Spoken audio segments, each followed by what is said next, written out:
Hello YouTube, it's your boy Nathan coming to you to do another recap video. Today we are talking 90 Day Fiancé Season 11, Episode 4, Love is the Absence of Judgment. So we're just going to get on into it. The first couple I want to talk is Jessica and Juan. So as we all know, Juan is here from Colombia. He finally made it to Wyoming. Remember a couple weeks ago, last we saw them, we didn't. He had no privacy. There's no doors in the house with them kids running around all over the place. So in this episode, then he wakes up. Jessica cooks him some eggs, some soggy eggs that I guess he likes or whatever, and everything. And the kids went off to school. So Jessica and Juan were finally able to get a little bit of happy time before they went out and do things. So after that, Jessica takes Juan on a tour around Torrington, Wyoming, and they got into like a little debate about how this is the same basically as the cruise, and Juan's like, no, this is not the same. This is a small town, and he feels like that Jessica like basically knows everybody here. Jessica said that there's like 5,000 people, like 6,000 people here. I only know like 500 or something like that. And Juan saying, well, still, it's still not the same, and everything. And he's right, because it's not the same. Plus, Torrington, Wyoming sounds very, very like one-sided, I should say, because there's not going to be that much people from different cultures in that city. There might be a little bit, but not much. So Juan is gonna stick out, basically. So they do that, and then they go back home and get ready, and they go out to a bar or whatever to meet with Jessica's friends and stuff and everything. And they go to the bar, and he meets Jessica's friends and everything. And one of the friends, Megan, who was part of when they were on Love in Paradise, just started grilling him about that girl that I guess he cheated on Jess with. So like apparently there was another girl that Juan had met on the cruise, and kind of the same thing how he did with Jessica, and I guess he cheated on Jessica with this girl or whatever. He has not admitted it up until this point. Now Jessica's friend, I think her name was Megan, kept on grilling Juan and saying like, you haven't answered my question. Like, what happened with that girl? Did you sleep with her? And then he was like, I did, and everything. Now, we left off with the cliffhanger with that. But judging by the previews of next week, it doesn't look like Jessica has been innocent either. So I think she might have went back during that time. She might have went back with her ex. So we'll see how that plays out next week. So yeah, interesting. Anyway, yeah, that was Jessica and Juan. Next couple I want to talk is Stevie and Maddie.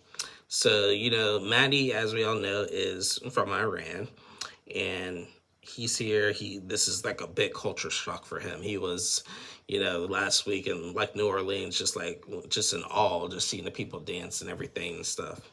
So in this episode, Maddie gets to Stevie's house. And when we see him from the first episode, Stevie actually is a nude painter. Like, she likes to paint nudes and stuff. The first thing that Maddie recognizes when he gets in Stevie's house was the picture of boobs, basically.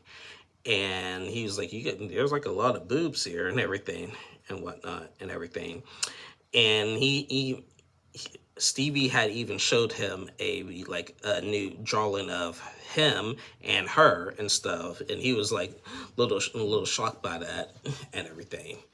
But Maddie also said that if she only paints women stuff and she hardly does any male paintings, I'm getting a sense that she might be slightly bisexual. And if she is, then I don't know what I'm going to do. I feel like I've been catfished, basically. So he was concerned about that. So later, they go out again, and Stevie tells Maddie that, about her dad, basically. Now remember from the dad, from the first episode. Remember, he bleeds red, white, and blue and stuff and everything. And so, like, I was a little concerned about that. But she had told him prior to that, like, she had not said anything to the dad about Maddie and everything. And she said she was afraid that he would say, no, you're not doing that. And I'm just like, why would she be afraid for him saying that? Because she can still do what she wants. I mean, she's grown, basically. So, like, remember, she did tell the father about Maddie, but prior to that, he was under the impression that, that she was doing other things. And Maddie was a little upset by that. He was like, I only got one chance to, like, prove, like, to your dad, like, who I really am and stuff and everything. And, Stevie said that, I would, in my defense, I would have felt like I had a little bit more time. And he was like, well, you had a year, basically. And he's right. She did have a year to say that. So yeah, so he's a little taken back by this. So they're going to go, in next week's episode, they're going to go meet the father and stuff and everything. So yeah, we'll see how that goes. The next couple I want to talk is Mark and Mina. So Mark and Mina, last week, like, Mina is upset because Mark and his daughter Jordan wants Mina to meet Jordan and talk about some things, and they don't really see eye to eye when it comes to that. So in this episode, we see Mark and Mina go and meet with some of Mark's like friends and stuff from the neighborhood and everything. And Mina is with the daughter Maria, and she's just like, there's just a bunch of old people here. Everybody here is elderly, and Mark's the youngest out of them all. It's crazy. So she met with this one lady who said that, she likes croquet and all that and everything, but she also likes a martini. And Mina was like, I like her, I don't care about the croquet and all that, but I'll take the martini, basically. And so they talk about, the Jordan situation, basically. And, and one of Mark's friends was just like, like, it's a lose-lose situation for everybody. Because, Mina wants to have another kid with Mark. And, like, and she feeling like she needs Jordan's approval for that. And everything. Well, Mark is given the impression that he needs Jordan's approval for that. And Mina saying, no, it's my body and everything. And, Mark's friend was like, if he listens to Jordan, that hurts you. If he listens to you, that hurts Jordan. That's basically how it is and everything. So I actually see slightly Mina's point. She don't really need Jordan's, like, approval for that. But I understand in Jordan's defense, like, how awkward it would be. It's one thing to accept it now, but to try it again, like, be like 30 plus years older than my brother or sister, that's a bit much and stuff. So, they talked a little bit about that, and they're gonna try to meet next week to discuss everything. So we'll see how it goes. So yeah, that was Mark and Mina. Next couple is, we met a new couple in this episode. Well, they're not really new, but they were on Love in Paradise last season, and it was Sean and Aaliyah. So Sean and Aaliyah, as we know, we met them last season on Love in Paradise. They,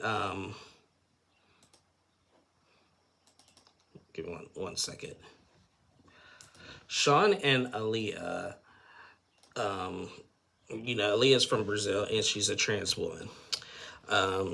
Sean is in his 60s and everything. He is a hairstylist. Like, he said he's done hair for a lot of the celebrities on them other reality shows and everything. He used to be married to a woman, and they had 3 kids and stuff. They had a good marriage until it faded out. They got divorced, and then he basically came out as gay. When he was gay, he met Douglas, who's now Aaliyah. He fell in love with Douglas until they went on, like, some kind of, like, pride event and everything, and dressed up in other things, and he said that's how Aaliyah was born. I remember that story from Love in Paradise. So, they're basically, now last time we saw them on Love in Paradise, they had gotten engaged basically. Now Sean is back in California, and they applied for the K1 visa. Now Sean had also said that that they apply for a lot of other visas. They apply for a visitor's visa. They applied for a school visa and been denied everything basically. And so the K1 visa is the only one they got left basically to try to get like Aaliyah into the States. Now we've seen Aaliyah, and she does have her visa interview coming up basically. And she said that, she was contemplating, she met up with one of her friends, and she was contemplating as going as a boy because she's worried that the people at the embassy are going to be transphobic, basically, and everything. And Sean said, I'm not going to advise her to go as a boy one way or the other. You just got to basically do what she got to do and everything. And so, like, everything, but Aaliyah did say everything in the documents, it has her under a boy and stuff, so we'll see how it goes. I mean, now they showed like a little snippet of a later episode that we ain't gonna see until like 3 months later. 3 months later, literally. That Aaliyah could possibly be a runaway bride. So, spoiler alert, she's in America, but she probably jilted Sean at the altar. So that's an early season prediction, just based on how they showed a little snippet of that. She must have been jilted at the altar. He must have been. So we're gonna possibly see a runaway bride, basically. So Aaliyah does go to her interview, and we'll see how that plays out, basically. So, and that was basically that. So yeah, that was Sean and Aaliyah. Next couple I want to talk is Greg and Joan. So Greg and Joan, as we all know, Greg is basically another cultie. He's living at home with his mom, bringing Joan here from Uganda. And, last week was a whole debate about staying in separate rooms or leaving the door open and stuff or whatever. So in this episode, they wake up together, and, it looks like they had like a little fun night. And he said that Joan had passed out, basically. They wake up, they're playing around a little bit. Next thing you know, you hear a lawnmower going off and everything, and it's Greg's mom mowing the lawn, and he goes out the window and yells out, "Hi, Mom," and she's yelling out, "Hi, Greg," and everything. And Joan is just like really turned off at that point, basically, as anybody else. So Joan decides to go take a shower, and I guess she takes long showers and nice hot showers, and Greg's mom is really not a fan of that. She's one of those people that wants everybody to have a 5-minute shower. I lived in a household that had that rule, 5-minute showers only, basically, and everything. But Jones says that, being in Uganda as an African country, they're always hot. She always feels sticky and sweaty, so she needs to take like 2 to 3 showers a day, which I don't blame her and stuff. She likes to be fresh when she gets up, wants to be fresh when she goes to bed and stuff. So she gets out the shower and goes out and has breakfast with Greg and his mom. And the mom says, you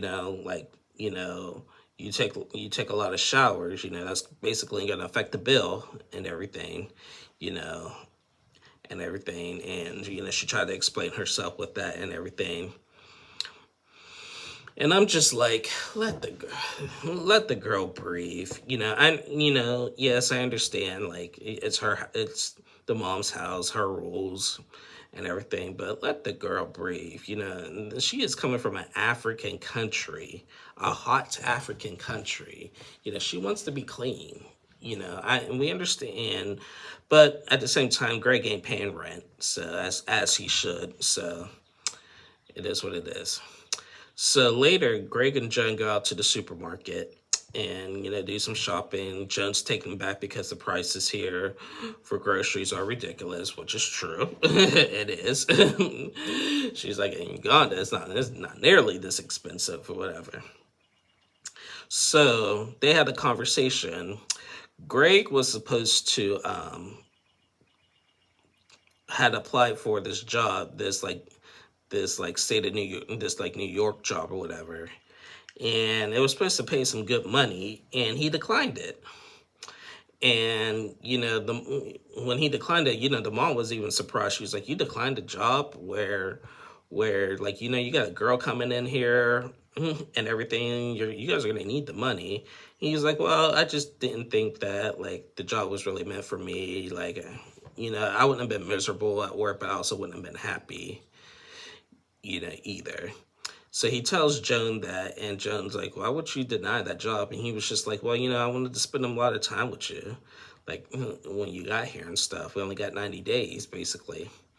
And she's like, "Yeah, I appreciate that, basically, but we need the money because I really want to move out of your mother's house, basically." So it's that simple and stuff. So you're gonna have to really really figure this out, basically, because this is just not. Just no, no, no, no. And yeah, I don't know why Greg would deny that job, and basically, but it is what it is. Yeah. So that was Greg and Jen, and the last couple I'm gonna talk is the throuple, Matt, Amani, and Annie. Now, before I get into the throuple, I just gotta say, here on the Nathan Tim 2 page, like I keep saying, we're growing and stuff. Tell me why I actually got a DM first by Matt. I got a DM from Matt. He just said, "Thanks for following." And that was a shock to me because like not too many people in the 90-day universe will send me a message. Actually, nobody in the 90 will send me a message first and everything. Because I told you Brian from last season of B90 is following me. He be liking my pictures and viewing my stories and stuff on Instagram. But I was really surprised that Matt actually sent me a DM. So I told Matt, I was like, "Hey, like, thanks for messaging me. Like, I do have a YouTube page and I follow you guys' journey. Check it out." And he just told me, continue to watch our journey. It's going to be a bumpy ride. So that was pretty cool that he did. So he's aware of me. So yeah. So anyway, Matt, Amani, and Ani. So Matt and Amani drove down to Mexico. They're at this like event that honors the dead, their dead loved ones or whatever. And they put on these like little like like little eyeglasses things to define Annie, and they did and stuff. They find Annie, all three of them kiss each other and everything and have their little moment and stuff. And they enjoy the event. They had this other couple come up to them and say, "Hey, can we take a picture with you guys?" and everything. And then the couple was like, "So like, are you guys together or what?" "Yeah, we're." And Annie was like, "Yeah, I'm dating both of them." And the guy was like, "Oh, holy crap." Okay then. And everything. And Annie and Amani had said all the time people be coming up to him and asking those questions, basically. So they get back. So they go to the hotel and everything, and they lay in, and they're all like just all lovey dovey, laying in bed and stuff and whatever, and they're just all happy. That was all we've seen of them. But judging by the previews of next week, it looks like Matt and Annie probably were intimate without Amani. So, remember last week, Amani was really was concerned stuff like that would happen.